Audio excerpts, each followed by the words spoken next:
Hi, I'm Jeannie Kelly, your credit coach, and thanks for joining me on Credit Over Coffee today. I wanted to talk this week. As you know, I'm a bottom line kind of gal from New York who got into the credit industry by mistake, basically by having bad credit. And I needed to learn how to rebuild and fix the issues that I had. And then over 20 years ago, I opened up my company, and what I love doing on the podcast is bringing in real life questions in the moment. And I always say when I don't have a guest on here, um, these questions, I'm bringing them to you because in the moment, people are asking about this information. So I know I'm not sharing enough about it. So the first question, actually situation that happened, is one of my girlfriends called me, who has amazing credit, or I should say almost had amazing credit. And what I mean by this is she always had an 800 plus FICO score, always paid her mortgage on time, had some car loans, always paid them on time, had several credit cards, paid them on time, kept low balances, beautiful credit. We talked a lot about credit about 10 years ago, but one thing led to another. One, she paid off her mortgage. That's a great thing, right? She's been successful enough that she was able to pay off her mortgage. And then the last car, she was able to purchase cash. So after the previous car had a loan on it, when she went to get the next car, wouldn't this be a nice problem for all of us? Right? But when she did, she chose not to get a loan because she had the funds. And she started closing all her credit cards because she realized she used this one credit card because it had really great air travel perks. And so she chose to, all of her store credit cards that she had for a really long time, she just started closing them because she said she didn't want to be distracted. Like, she's like, I know I use this one card, that's all I needed, blah blah blah. Well, she called me in a panic because she said, my score just keeps dropping. I noticed, it left the 800s and I'm in the sevens, and it just keeps dropping and dropping. Like, if I go back for months, it's slowly dropping. And she's like, I'm not doing anything wrong. I'm so financially responsible. I have no mortgage. I have this one credit card. I use it for traveling. I'm like, okay, but what else? What else do you have? So she shared a copy of her credit report with me, and I saw all the closed accounts that are still on there. But I said, when did you start closing all of these accounts? And she's like, several years ago. And what's happening is some of them are falling off her credit report. Some are still there, of course. I get asked this question all the time, the question of, well, if I just pay it and close it, will the lates go away? This has nothing to do with her, but I'm asked that all the time. And I always say, wouldn't that be so easy? No, just because something's paid and closed, the payment history for that account can still stay on the credit report. So going back to a friend of mine, she just thought she was doing the right thing by using that one credit card and closing all these other accounts. And she couldn't understand why her score was dropping. And I said, you're disappearing. It's almost like, even though, yes, I'm listening to you, and that's wonderful that you were able to pay off your mortgage and not have a car loan. But all these other credit cards, if you were using them when you go in those stores, or not even just the store cards, the other major credit cards, she still closed those. And she just wanted to have one card to be organized. And I said, and that's okay if that's what you want, but then you'll see your score it will not be that maximum score that you were used to. And you have one account. If there's ever a little hiccup, and that's just, you have one account. And also the scary thing is, what if that creditor what if they go out of business? Now let's just say, just like sometimes with the store credit cards, maybe you've noticed this yourself, that the store closes and then your account closes. So you don't want to rely on one credit card.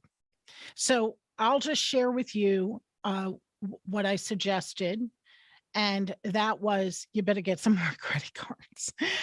So she does, there's some, I said, look, find your vibe. You're saying you love this one card because of the air miles. Maybe you want to find a card that has more travel since you travel so much. And she was looking up different ones to figure out what she wanted. And she is also, her mother lives with her. And I'm not going to say she's a caretaker, but her mother does, and she always does shopping for her. I said, your mom should add you onto her credit card as an authorized user. You're buying those things, so at least have that account on your credit report as well, because your files won't be merged. Just that one card of your mom's, when you're getting everything for her for convenience, and it'll report on your credit report, that account that she was talking to me about. So I just want to say, for someone who had beautiful 800 and some odd of a score, how she noticed slowly. And again, it was slow moving.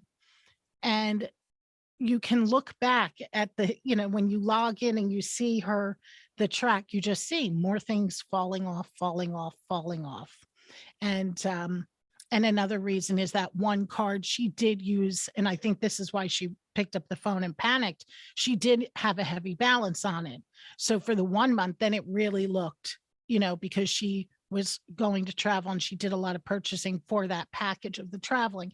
And so it showed that high balance on one account, her only open account. So I wanted to share that story with you because I think it's good to talk about. I think just because you don't need credit doesn't mean you shouldn't use credit. And using credit the healthy way, where we're earning all these rewards and perks, we're also keeping a healthy credit report and score along the way. So that was one question that I had this week. And another one this is a great one as well. When you co-sign, now, this happened to be someone that co-signed, or it's a joint account with her soon-to-be ex-husband. And that because he keeps paying it late, all of those lates are going on her credit report. And she's even worried because it's going so late now that it's going to be a repossession. And, what do I suggest? So she also mentioned that according to her divorce papers, he's responsible for paying this. So again, I did do a podcast before about this. You may want to look at a bunch of my podcasts where we dive into divorce and credit. But when you sign a joint or co-sign a auto loan, it doesn't matter if it's your spouse. It doesn't matter if it's your child. It doesn't matter if it was a business partner. You are just saying with this other human being that you are jointly responsible for paying that debt. That it doesn't matter if you're married or not.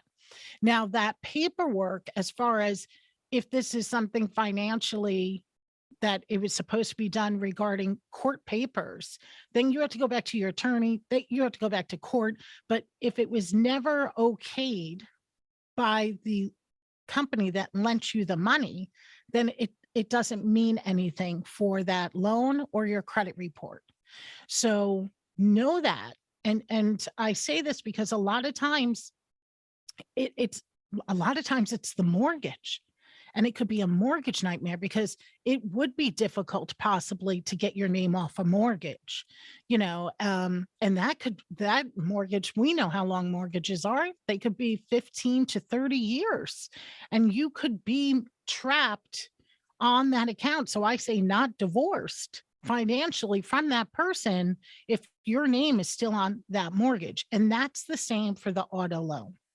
So those lates, she has no other lates. It's just this one account. So yes, looking at it, you can make sense of it, but your score You are jointly responsible. Those lates are definitely affecting your credit score. And when the car, if it gets repossessed, like she thinks, you're going to be responsible for any balance due. And so that's a financial decision. She has to figure that out, talk to her lawyers. I'm not a lawyer. So I definitely suggest her talking to her lawyer and figuring out, but doing the math as far as your credit goes, making the payments so they're not late. So then sometimes I had someone that had only 3 payments left on a lease. Only only 3 or maybe it was 5. I'm just saying it was very close to the end of the 36 months that they had for this lease. Very close to the end. I really feel it was like 3 payments, and that's when the car got repossessed, when there wasn't that many more. So mathematically, that did not make sense because instead of just those maybe 5, 6 payments, and let's say they were $500 each, instead of just paying that, then the car got repossessed. It got sold at auction. There was a huge balance due for the loss of the difference. And so, because it didn't matter that it was happening at the end versus in the middle or in the beginning, it got sold at auction. There was a loss. And then with a repossession, there's a balance due. And a lot of people don't realize that. They think, well, if I'm bringing back the car or if they took the car. So I always say, always talk to an attorney in your state. Every state is different. So there could be different things, but a repossession does not mean that there won't be money still due. And so I think those were two important things to bring up. And again, so of course, I did ask this woman, well, do you have the money to be making those payments? Because obviously, if you make the payments and if the judge said that's something, deal with your lawyer and get your money back, but at least let it stop damaging your credit. And she was going to be able to do that. So the good thing is she did have the extra funds. She just thought she was never responsible because she thought during this divorce process, she thought that would override. And again, the bank didn't say whether you're married or not, or it's a business partner or a friend or whoever. They just loaned money to the both of you. And unless you get a new loan, so that's what I always suggest. If there's something where you're negotiating, let's say during a divorce, like you will be responsible for this, I would say you are responsible for getting a new loan for this automobile to take my name off. And, and a lot of times that's difficult with the mortgage.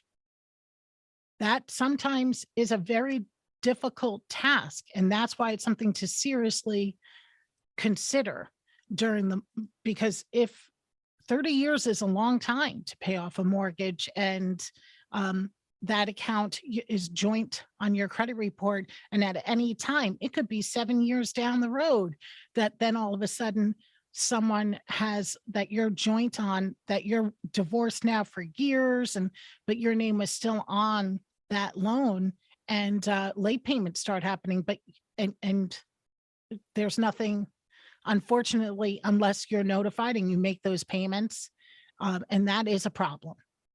So what do I always say? Be aware of what's being reported about you. Definitely make sure you're always checking on your credit, and please call in with the questions, because this is why I know what to bring up to you.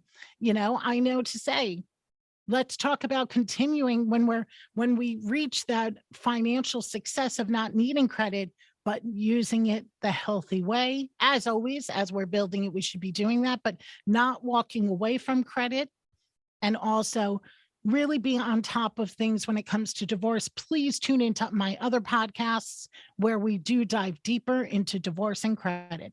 Thank you so much for joining me this week, and have a fabulous week. Credit over coffee. Thank you.